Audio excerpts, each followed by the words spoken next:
I can explain all these moves to you. Like, yeah, obviously, there's a king on f8. You want to pawn storm the king. Your bishop was in the way of your pawn, so we move the bishop. Yeah, and he wants to play f5. Maybe not right away. Maybe he wants to move a rook first. Maybe he wants to put the queen behind the pawn. Let's see what he wants to do. Black plays knight d7. Okay, he wants the bishop. First thing we got to decide is the bishop worth giving away, right? That's one thing. Now, is the bishop worth saving? If we go here, we're kind of just helping black. Like, do we really want to take a step back? Feels like we should be moving forward. That's what he does. He plays pawn takes d5. Black plays pawn takes d5 himself. And had he taken with this pawn, this would have made a lot of sense because we wouldn't have been able to be blocked. Pawn takes d5. Now, how do we move forward? We want to get a piece into the game that hasn't moved yet. Well, hasn't moved yet is wrong because hasn't moved yet would be a rook. Is this knight? The knight can't go forward, so we go back.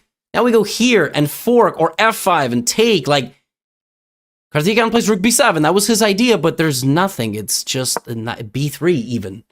Maybe not even necessary. He could have played knight d4 right away. Just didn't want to get mated. b3. How is black going to break through this pawn? It is the most protected pawn in the white position. He goes g5. Wow. When you got to start pushing the pawns, when you got to start kicking out the windows of the car that the king is in, you know it's bad.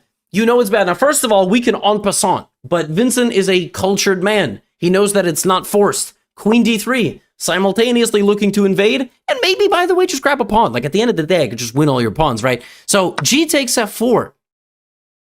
Bishop takes f4, that's hanging. You gotta go bishop g5, he does. Rook f1, knight c5, queen c3, threatening the knight. The knight moves.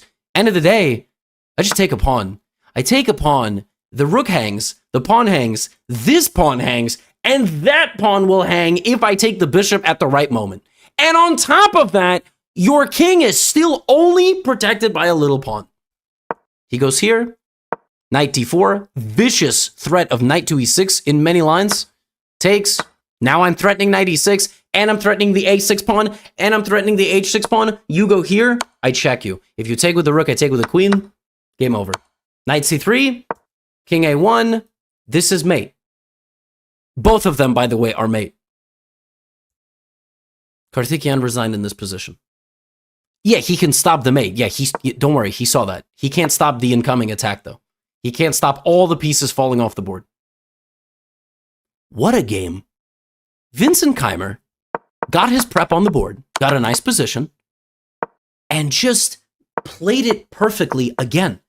His opponent made one inaccuracy, and he just methodically tore apart Black's position.